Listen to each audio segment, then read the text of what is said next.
aqui para falar sobre a coletiva de mais de 3 horas que o Lula concedeu a youtubers e representantes da chamada mídia alternativa.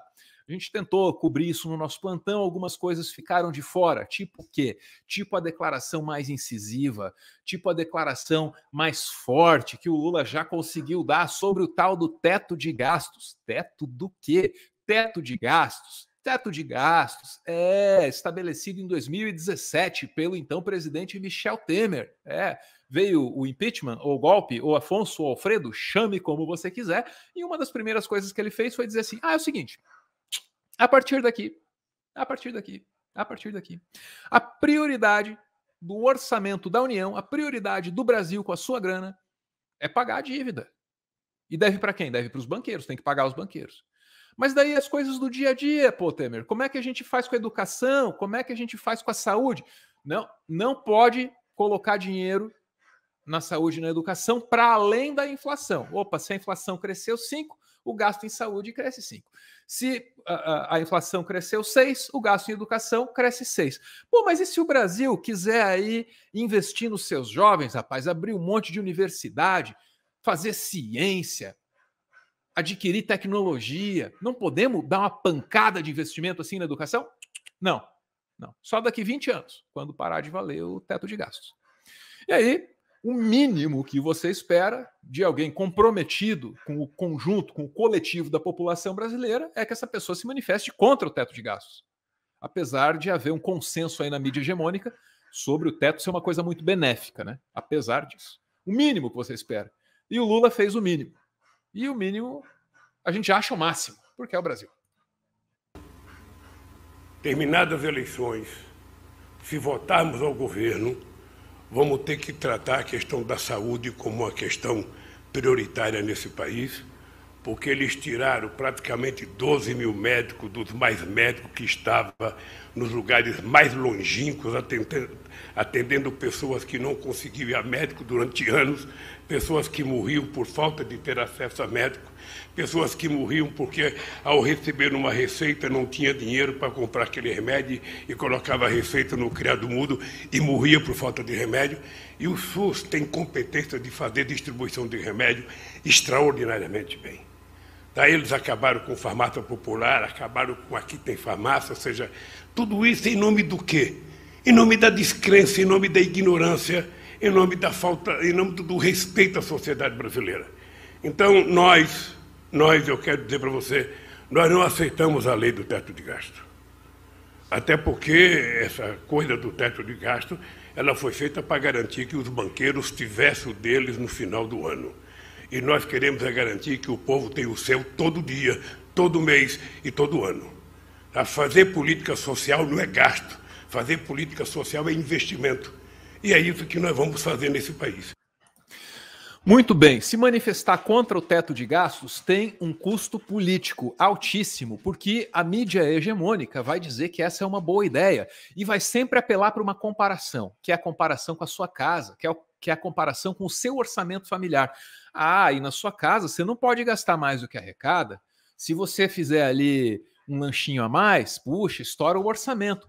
Acontece que na tua casa, querido, você não define o quanto que você vai arrecadar.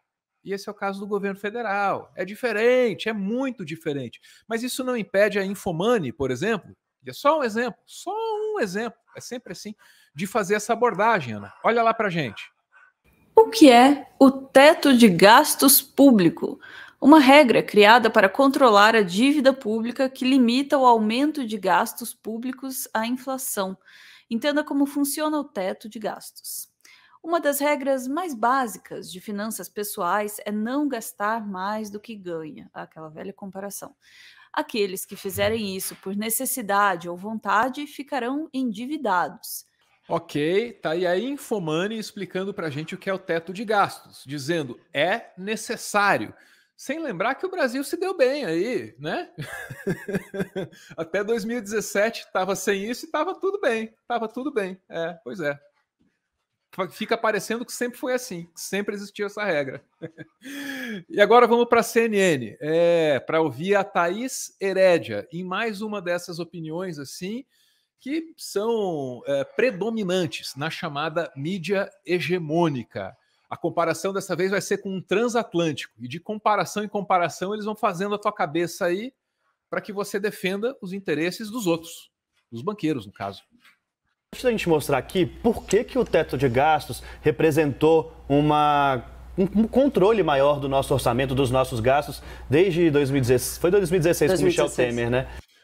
Eu gosto que a abordagem da mídia, que tem um suposto compromisso com a imparcialidade, não que deva ter, não acredito em imparcialidade, tá? Acho que a objetividade é um sonho impossível. Pode até ser perseguido, mas jamais será alcançado, né? Mas eu acho engraçado que já vem com direcionamento, né? Ô, explica aí pra gente por que o teto de gastos é uma delícia, né? É meio isso. Explica pra gente por que é tão importante e por que qualquer ameaça a ele preocupa. O teto de gastos, ele virou esse inimigo público número 1, sendo que ele é exatamente a garantia, ele é a cerca de proteção, ou como a gente costuma falar em economês, ele é a âncora fiscal da política econômica brasileira. É âncora porque tem exatamente esse papel. Imagine que o país é um transatlântico que está ancorado com o teto de gastos, para que todo mundo que financia a operação desse transatlântico, qualquer um de vocês que tiver sobrado um dinheirinho, como disse o Nakagawa, e comprou um tesouro direto, você está participando do financiamento desse transatlântico. Para você ter a certeza de que mesmo que ele queira ousar um pouquinho, que ele precise mudar de rota para fazer um atendimento... Não. Colocou na cabeça da classe média, tem um dinheirinho ali no tesouro direto, que está do lado do mega investidor. É assim mesmo. Vai acreditando nisso, para você ver onde você vai parar. Confia, a âncora é sua. Como é o caso de pagar auxílio a essas pessoas, ele não vai sair desgarrado. Ele vai se manter com aquela âncora, ele vai se manter onde ele tem que estar. O Brasil precisou adotar esta âncora fiscal quando ficou absolutamente claro que essa segurança, que esse transatlântico ia se perder pelo oceano. Entendeu, Ana? Você entendeu, Ana? O Brasil é um transatlântico prestes a ficar à deriva no oceano. E a única coisa que evita esse transatlântico de ficar desgovernado é uma âncora chamada teto de gastos. Essa é a comparação, essa é a analogia que faz ali a especialista consultada pela CNN. Lembrando que esses órgãos de imprensa, eles raramente vão dar espaço para alguém dizer o contrário disso, tá? Mas existe quem diga o contrário disso. Outra analogia... Ana, para pensar no poder dessas comparações. Vou querer ouvir você sobre isso já, tá? São as comparações que estão fazendo a cabeça do povo aí a respeito desse assunto. O governo não pode investir em educação, não pode investir em saúde, porque senão o transatlântico sai por aí, fica à deriva. Não pode, porque é como a sua família, que se gastar mais do que arrecada, fica endividada. E ninguém quer isso. Acontece que um governo é um governo, uma família é uma família. Estão comparando duas coisas que não têm absolutamente nada a ver uma com a outra.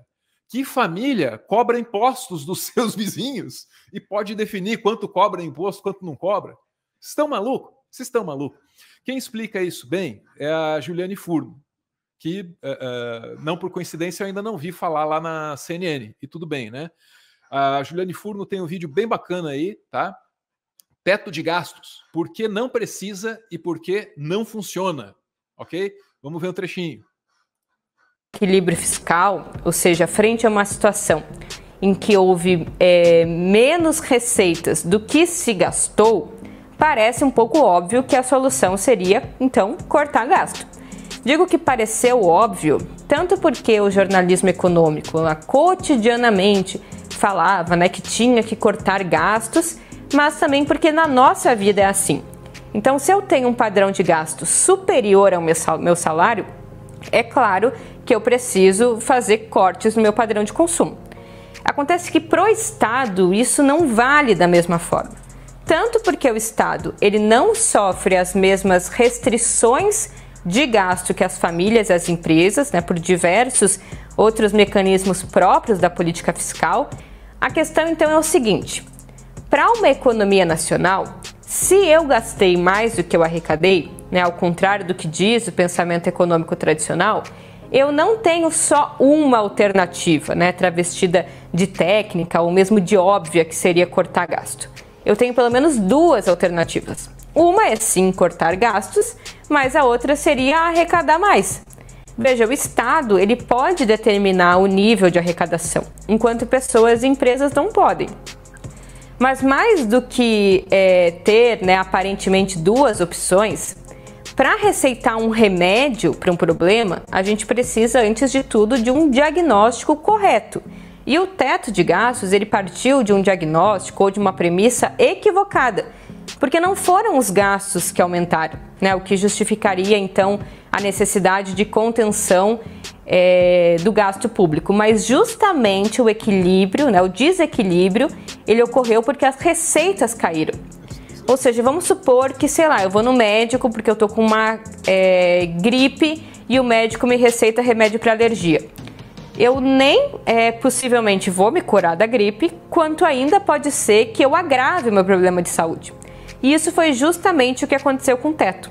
Então, se o problema não era o gasto, o remédio aplicado, o teto de gastos, não só não resolveu o problema fiscal, quanto ainda, na verdade, agravou ele. Complicadíssima questão. Governo não é família, tá? Não é tão simples assim. Um governo investindo pode movimentar a economia e aí receber um retorno, arrecadando mais impostos, para investir mais ainda, melhorando a qualidade de vida da população. E a isto chamamos desenvolvimento, tá? Mas ó, só até aqui nós já tivemos 3 comparações. 2 a favor e uma contra o teto de gastos. Vamos lá. Quais são as comparações? Uma, o governo é como a sua família. Não pode gastar mais do que arrecada, senão fica endividado. Comparação 2, o Brasil é um transatlântico perdido no oceano e o teto de gastos é a âncora que o mantém seguro. Comparação número 3, da Juliane Furno, o teto de gastos é o remédio errado, porque erraram o diagnóstico. Talvez de propósito. Comparações e analogias, Ana. Que ferramenta poderosa para o discurso. Poderosíssima, mas também muito perigoso, né? Uma analogia torta, meio mal feita, e ela não só não atinge o objetivo dela, como ela revela também problemas na argumentação. É gostoso, terrível, mas gostoso quando isso acontece. Porque você vai percebendo como a argumentação não se sustenta justamente por causa da analogia, né? Mas vamos lá. Primeiro, essa analogia com os gastos de uma casa, realmente, né? Já não é a primeira vez, né, que a gente aborda isso aqui. A ideia que se vende, né, de que o gasto do governo é comparado a um orçamento doméstico é completamente furada, assim, é uma forma muito simplista, né, de pôr e que ignora, né, que são formas de gerenciamento econômico diferentes, completamente diferentes. Mas vamos falar a coisa mais interessante aí, né, que é a metáfora do transatlântico. Primeiro que ela é uma metáfora muito esquisita. Não faz o menor sentido. Desculpa, Thaís. Não faz o menor sentido. Não faz. Não, para além da gente discordar sobre a função de um governo, que eu acho que essa é a questão. Ana, não faz o menor sentido. Não faz o menor sentido. Não faz. Né, o transatlântico, o pessoal apontou no chat aí, o transatlântico tinha que estar navegando e não ancorado, né? Mas acima de tudo, né, tem uma coisa muito terrível nesse discurso dela mesmo. Quando ela fala da âncora que está segurando o transatlântico para que ele não saia perdido pelo mar, o que ela não diz é que essa âncora ela é colocada sobre a cabeça dos mais pobres, basicamente, né? O peso dela é tirar das pessoas que mais precisam e das áreas que mais precisam, tirar da saúde e da educação das pessoas para privilegiar, e aí está revelado no discurso dela também, privilegiar quem? Os acionistas, né? Privilegiar os ricos, os investidores, sempre são esses, né, os que aparecem nesse papo, como não, precisamos aí salvaguardar quem? Os investidores que põem dinheiro aqui nesse transatlântico. Assim que ela fala isso, ela já percebe que tem uma coisa muito errada, né, no que ela está dizendo.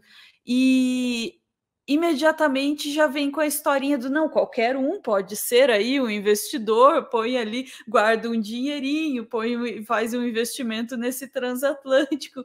Meu filho, esse transatlântico não é das pessoas que estão dependendo desse orçamento, né? Quando muito a gente aparece aí nessa história com a âncora em cima das nossas cabeças.